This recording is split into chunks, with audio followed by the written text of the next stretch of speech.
Some people seem to have it all figured out. Others are constantly chasing it. Wealth can feel like a mystery, one that some have cracked while others struggle to understand. At first glance, it seems like a simple equation: numbers, spreadsheets, and calculations. But in reality, financial choices aren't made on calculators. They're shaped by emotions, past experiences, and the stories we tell ourselves. The real challenge isn't just understanding how money works, it's understanding ourselves. Because when it comes to wealth, logic doesn't always win. Success isn't just about intelligence or knowledge, it's about behavior, discipline, and mindset. And few stories illustrate this better than that of Ronald Read. Have you heard about the janitor who quietly built an $8 million fortune by the time he passed away in 2014? Yes, you heard that right. A janitor, $8 million. And no, he didn't win the lottery or inherit the money. He simply saved consistently and let the wonders of compounding do their thing. The lesson here? Your behavior with money is often more important than how intelligent you are. You don't need a Harvard diploma or a Wall Street job to build wealth, just sound financial habits. In this video, we'll discuss key highlights from The Psychology of Money by Morgan Housel. We'll break it down into 11 lessons about our attitudes toward money, how to acquire it, and finally, insights on spending wisely. Lesson number 1. No one's crazy. Respect the mess. One of the biggest takeaways from the book is that everyone has a unique perspective on money, shaped by their personal experiences. Because of this, we shouldn't be too quick to judge how others earn, spend, or invest. Take investing, for example. If you were born in the 1970s, you saw the S&P 500 grow 10x between your teenage years and your 30s. But if you were born just 20 years earlier, the market barely moved during that same period. Naturally, these two groups will have very different views on the stock market. Those born in the 1970s are more likely to trust investing, while those from the 1950s might see it as unreliable. The same applies to spending habits. For instance, lower-income households in the US spend around $400 per year on lottery tickets, which is more than higher-income groups. On the surface, this seems irrational, especially considering many of these individuals struggle to cover a $400 emergency expense. But from their perspective, with limited savings, few opportunities for upward mobility, and little access to luxuries, buying a lottery ticket isn't just about gambling, it's about hope. It's a small way to participate in the dream that others may already be living. Lesson number 2. Luck and risk. Success and misfortune are often two sides of the same coin. In 1968, Lakeside School in Seattle was one of the few high schools with a leased computer. Among its 300 students was Bill Gates, who alongside Paul Allen used that rare opportunity to build Microsoft. Gates later admitted, if there had been no Lakeside, there would have been no Microsoft. But there was a third member of their computer club, Kent Evans. Equally brilliant, equally ambitious, yet a tragic mountaineering accident cut his life short. The odds of such an accident? About 1 in a million, the same odds as attending a school with a leased computer. This story highlights the powerful role of luck and risk. Success isn't just about talent and effort. Unseen forces shape our paths more than we realize. But just as we acknowledge luck in success, we must also recognize risk in failure. We should forgive ourselves, leave room for understanding, and remember, nothing is ever as good or as bad as it seems. Lesson number 3. Never enough. Envy is a strange thing. You can give someone a $2 million bonus and they'll be thrilled until they find out their colleague got $2 million and $1. Capitalism excels at creating wealth, but it also fuels endless comparison. The drive to outdo peers can be a powerful motivator, but it can also leave us feeling perpetually unsatisfied. Consider this. To be in the top 1% of US earners, you need around $500,000 a year. That's what a highly skilled Dr. Bill makes. He lives comfortably, luxury vacations, fancy cars, financial security. Then he buys a vacation home and meets his neighbor Stan, a CEO, earning $10 million a year. Suddenly, Bill feels small. But Stan isn't content either. His childhood friend, Michael Jordan, is worth $2 billion. Even Jordan, despite being in the financial stratosphere, crosses paths with Jeff Bezos, whose wealth sits in the hundreds of billions. The cycle never ends. There's always a bigger fish. The problem is that the ceiling of social comparison is so high that no one will ever reach it. It's a battle that can't be won unless you decide not to fight at all. True financial success isn't about having the most, but about recognizing when you have enough. Because in the grand scheme of things, wealth without contentment is just another kind of poverty. Lesson number 4, compounding magic. Warren Buffett is one of the greatest investors of all time, but what's truly remarkable is that $81.5 billion of his $84.5 billion fortune came after his mid-60s. His success wasn't just about being a great investor, it was about being one for a very long time. Consider this. If you invest $1,000 at an 8% return, you earn $80 in the first year. Reinvest it, and the next year you earn $86.40. Over time, compounding takes over and your wealth grows exponentially.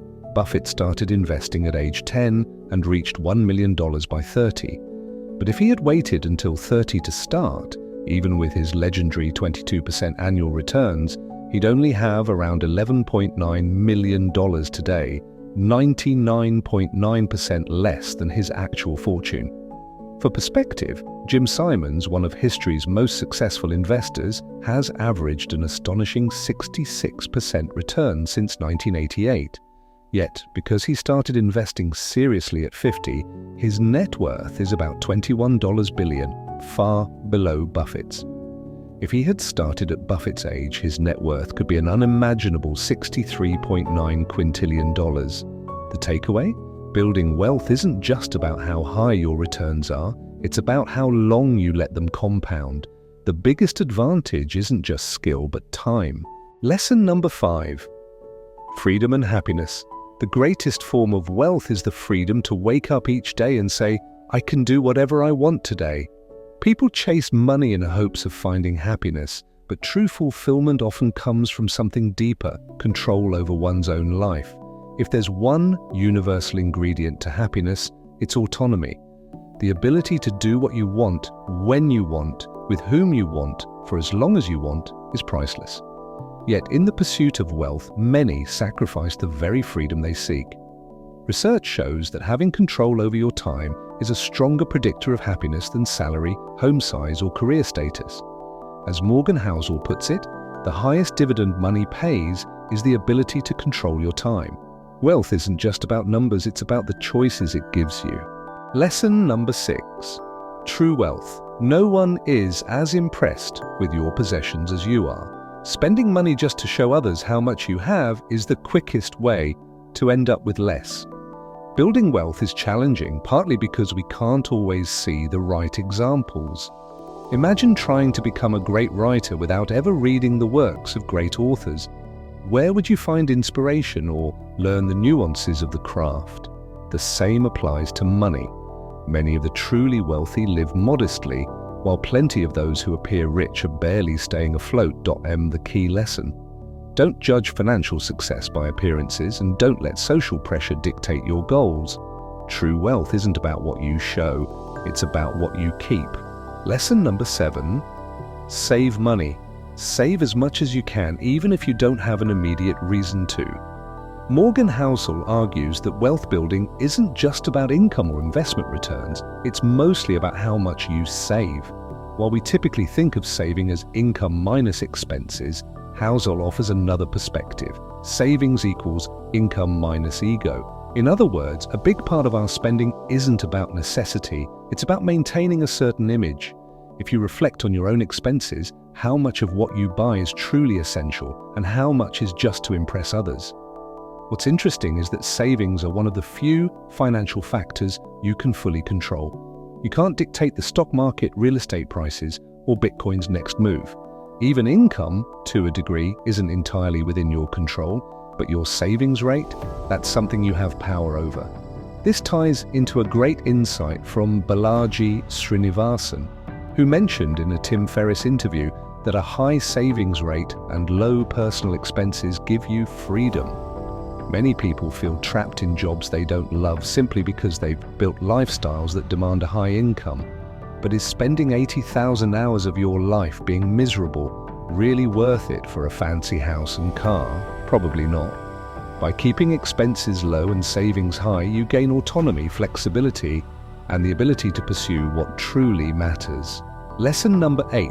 Staying wealthy. Morgan Housel explains that accumulating money demands risk-taking, optimism, and putting yourself out there.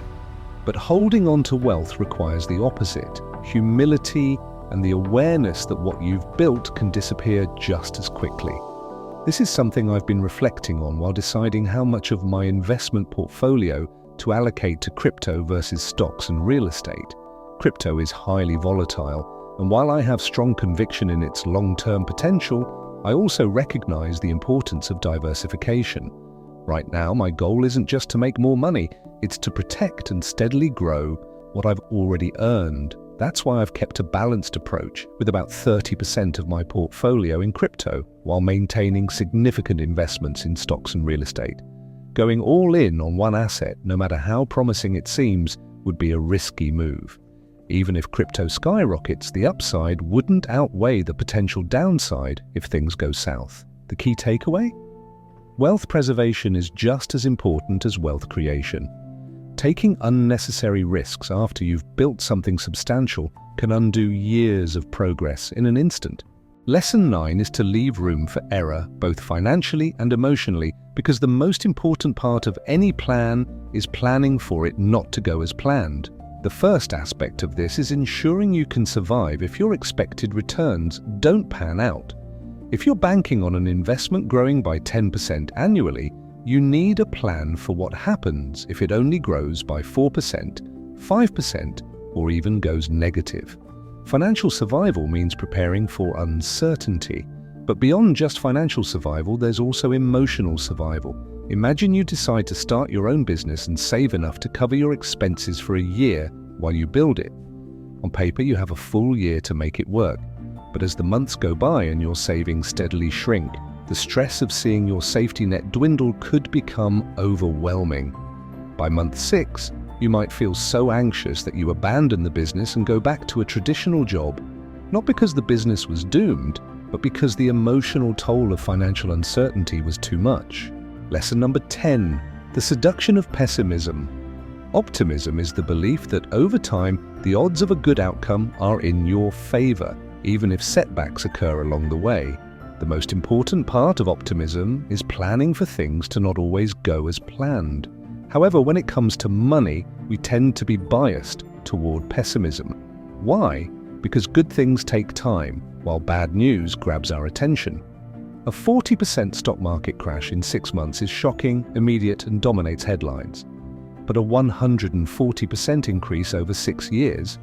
It happens so gradually that few even notice. The same pattern appears in other areas of life. A new medical breakthrough might save millions of lives over a decade, but it won't capture headlines like a sudden economic collapse or natural disaster. Overnight tragedies are common, overnight miracles are rare.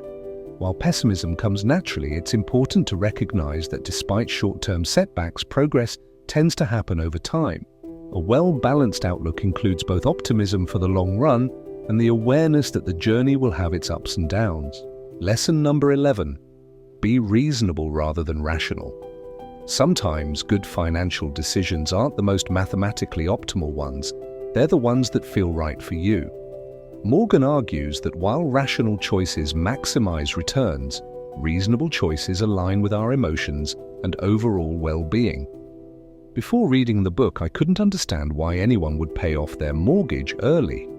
Logically, it makes sense to keep the mortgage since borrowing rates are low, and investing that money in stocks would likely yield higher returns over time. Inflation would also reduce the real cost of the mortgage.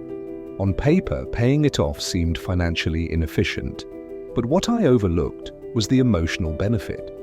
Owning a home outright provides a deep sense of security and peace of mind. It eliminates the stress of monthly payments and offers financial stability that numbers alone can't measure. The same logic applies to investing. You might hear that putting 100% of your money into crypto could lead to massive gains. But if that decision keeps you up at night with stress, it's not worth it.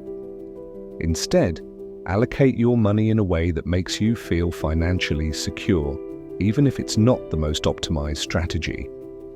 After all, the goal isn't just to grow wealth, it's to live comfortably and confidently while doing so. Thanks for watching, and I'll see you in the next video.